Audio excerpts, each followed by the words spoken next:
Do you ever listen to your favourite solo or your favourite guitar player, get inspired and then pick up your guitar and then end up just playing some pentatonic riff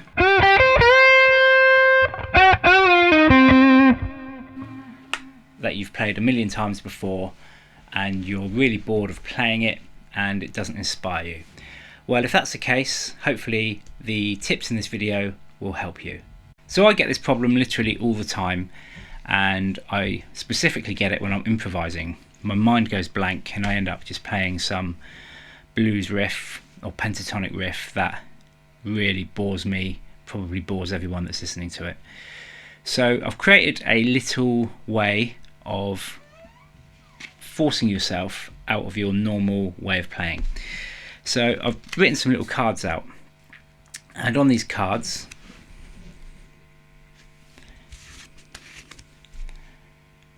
are a bunch of techniques.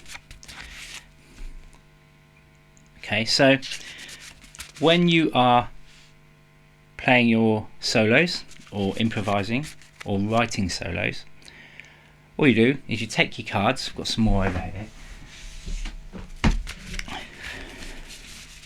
Okay, and you just shuffle them up, and then let's say you pick out 5 cards. Okay, so we're going to start the solo with a descending run, then we're going to stick in a pentatonic blues lick, then we're going to do some ascending or descending trills, pre-bend and release, tapping, ascending runs, 2-1-2 runs. If you don't know what that is, I've done a video on that. I'll put a link in the description. Some blues scale licks, so playing some blues notes will make you sound a little bit out of key but then resolve it back in. Diagonal pentatonic runs, bend and tap, sweep picking, diminished runs, discords,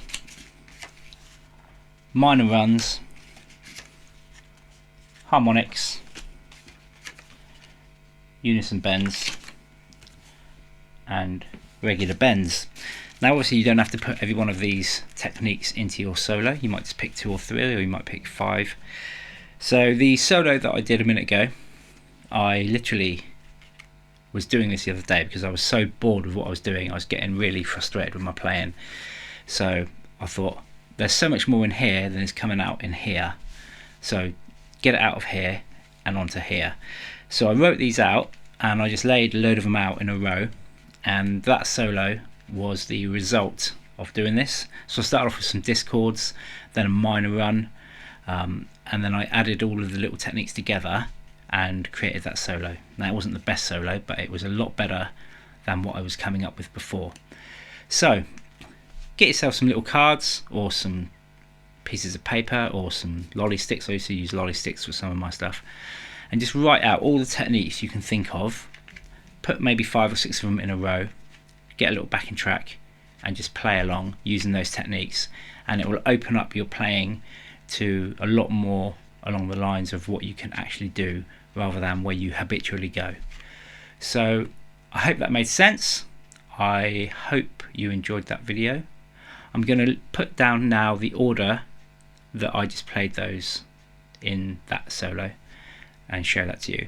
But if you did enjoy that, make sure you give it a like, make sure you give it a subscribe. See you later.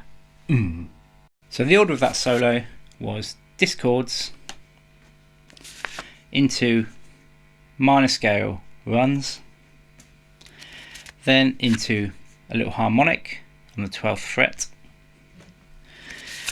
then I did a little descending lick or descending run, a 2-1-2 run. There's loads of bends in here as well, by the way, but I've included that as one technique, not every time I do a bend. Then a little blues scale lick, then I put in a diagonal pentatonic run, bends, but we've got loads of bends. Then some bending and tapping, and tapping and bending. A few sweeps, a diminished run, and then finished on a bend. So that was the order of that solo. Why don't you create some of your own solos and put a link in the description so we can see what you've done. And that's it really. Take it easy. For this video I used my Music Man Silhouette guitar and Victory Kraken amp.